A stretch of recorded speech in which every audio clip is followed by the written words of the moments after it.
Okay, it's day 132. This is part one.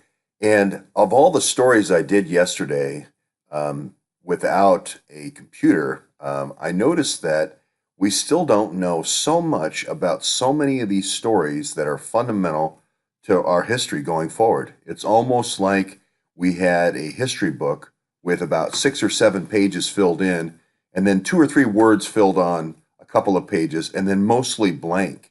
It almost reminds me of what Fusion GPS would send to Congress when they were asked for full disclosure. Carter Page, we still don't know any of his background. Krylova, the real Krylova and the real Bogacheva. This is just a placeholder of Krylova until we find the real Krylova. We don't know anything about them. This is the greatest attack on our democracy. Here's Javid down here in Beaumont. We have zero press coverage, a little bit starting now that he's running for Congress. Of course, Uranium One, we're just now getting the bagman to talk, not really even the key guy, which is Mark Lambert. So it's amazing how the MSM just has missed it completely. So we shall dive down. We shall pursue on. Now, here's our placeholder for, I'm going to call this Hackers, Crackers, and Frackers. I'm going to call this episode Hackers, Crackers, and Crackers. I This Krylova is just a placeholder right now. She's a professor of history, but she would be if I was, let's say, Sechin, and I'm the number two guy in to Putin. I'm the number two guy, and I want all the oil and I want all the uranium. What I would do is I would place people, FSB agents, in the U.S. to go around and figure out where do we need to put people to do joint ventures with a politician who will work with us, like a Hillary Clinton. So where do we need to put our geologists? Where do we need to put our atmospheric scientists, our satellite interpretation folks? And if we were going to use our capability of what I call cracking, which is a small explosions, either ballistic explosions or even small nuclear explosions off the coast, where would we put our people? Where would we locate them? Where's the money? Where are we going to do joint ventures? So I would have somebody in a cover position like this, a Department of History or something like that, and it would be good to have them close to the Special Operations Command over there in Fayetteville, and we could work closely together using our military and political resources. Well, so this would be a good spot to put somebody at Duke University. They're close to David Grange at Duke University. We could figure out where the goods are, where the uranium is, or where the oil and gas is, and then we could use the military to go get it. Just they go together like peanut butter and jelly. So here she is. This is again a good person to use as a model of someone that we would put into a position. She's been at Duke for 13 years, so I'm sure she's a great history professor. I just thought I'd look at a little bit at what she's done. She wrote this book about Soviet women in combat, so she's obviously accomplished in terms of feminist studies as well as Soviet women in combat. But again, this allows you to kind of look over the sweep of history.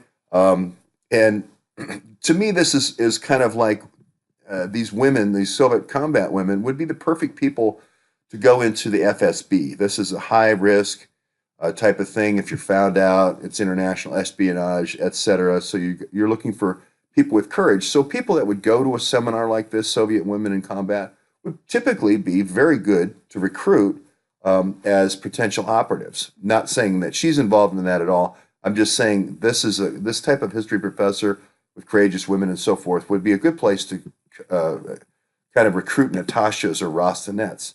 Here she is. This is Anna Krylova. She's at this Islamic Factor 1979 talking about the Islamophobia and the Eurasian Russia impact.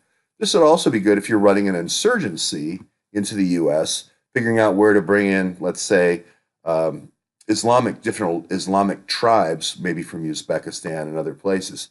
So, and you could see how the Islamic Factor, starting in 1979, using these different Islamic tribes, was able to use these tribes to get the stuff, to get the oil, to get the uranium, etc. Again, I'm not saying Anna Krylova has anything to do with that, the one at Duke University. I'm just saying the type of a Krylova, and I'm using Krylova as a generic, the type of Krylova that you would want. you would want a Krylova that was expert in talking about different Islamic tribes and factions that could go get resources for you, go get the oil and go get the uranium for you. And I thought, well, what the heck was the other Krylova doing in Centerville? And here's this Morgan City, and here's Centerville, and all around oil, everywhere you can look. Now it makes sense, this the United States drains into Louisiana and the Mississippi, and that's where the dinosaurs had to keep going to get water. As the water was drying up, of course, they're all going to be all around here. Yeah, okay, well, that's fine, but I'm just saying the modern press is doing everything they can to get away from this discussion of why was Krylova in Louisiana? Why was she in Louisiana? It makes no sense to try to tamper with the voting machines out here. That's not a good enough excuse. She's in the middle of oil and gas. She's in the middle of the oil and gas fields. And if you were taking along a recruiter, let's say you had a lawyer who was a good EB5 lawyer like a Bogacheva, you'd be looking at different places along here to place people. If you were going to have geophysical experts come in, people who could do cracking and fracking. Okay, so here's the other place. Now, I follow Urenco because I follow these entities, and this is where they wanted to build that nuclear facility up in northern Louisiana, and again, completely surrounded by oil and gas fields.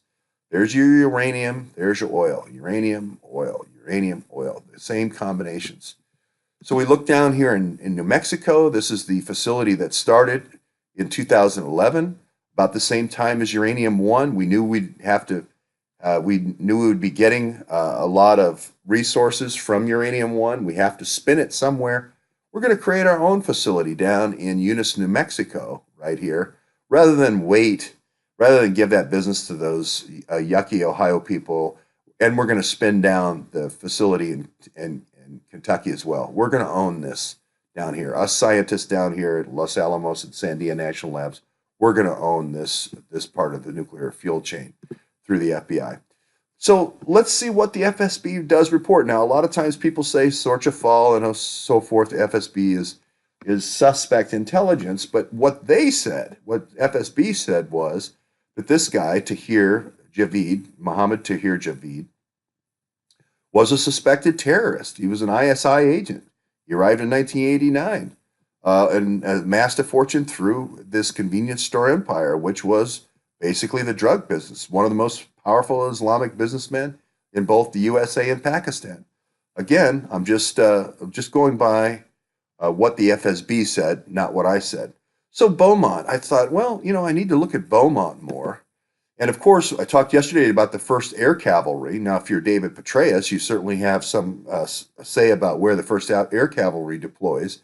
Here they're deploying in 2009, and the Blackhawks and Apaches are leaving from Beaumont, Texas. They're all down there in Port Arthur. Okay, so I think everyone, if you want to read further here, you can read about all that.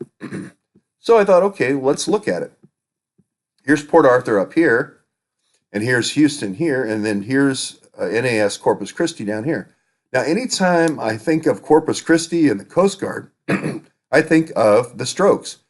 To me, Strokes now, Peter Strokes means oil and uranium, oil and uranium. I think the Iran deal, I think oil, and I think uranium. So Peter Strokes and the Strokes family is down here in Corpus Christi, and yet the Army is leaving from up here in Port Arthur. And I thought, well, why not? Well, let's go to the next map. Why wouldn't this 1st Air Cavalry based in Fort Hood, why wouldn't they deploy out of Houston? It's closer. Or why wouldn't they deploy out of Corpus Christi? It's more to the south. But they decide Beaumont for some reason. Okay, well, let's drill down on Beaumont. There's only one U.S. Coast Guard station. There really isn't a big naval facility there, which is interesting. If you go up here, you go into this Sabine Lake. So this is the Sabine Pass, and there's Port Arthur. So the 1st Air Cavalry was going out of here. But again, if you just hit the U.S. geological map, this is called the USGS map, it's completely surrounded with oil fields again. It's just the same thing over again, oil and uranium, oil and uranium. And if I was putting an engineer in here, let's say somebody who was a nuclear specialist that knew how to use these brilliant pebbles to do what I call cracking and fracking, basically oil, the oil and gas is actually trapped in rock. If you have one of these brilliant pebbles kind of nuclear setups, you can basically get a whole lot of oil out of things that you thought were dead oil fields. And I want to put congressmen in these areas to make to declare these places national wildlife refuges because I want to tunnel under them. And as you can see, there's wildlife refuges all over the place around these coastal areas. Don't know if that's actually what's happening or not, but to me, that's how I would do it if I wanted to take advantage of as much natural resource of America for myself as a political player, rather than for the people of the United States.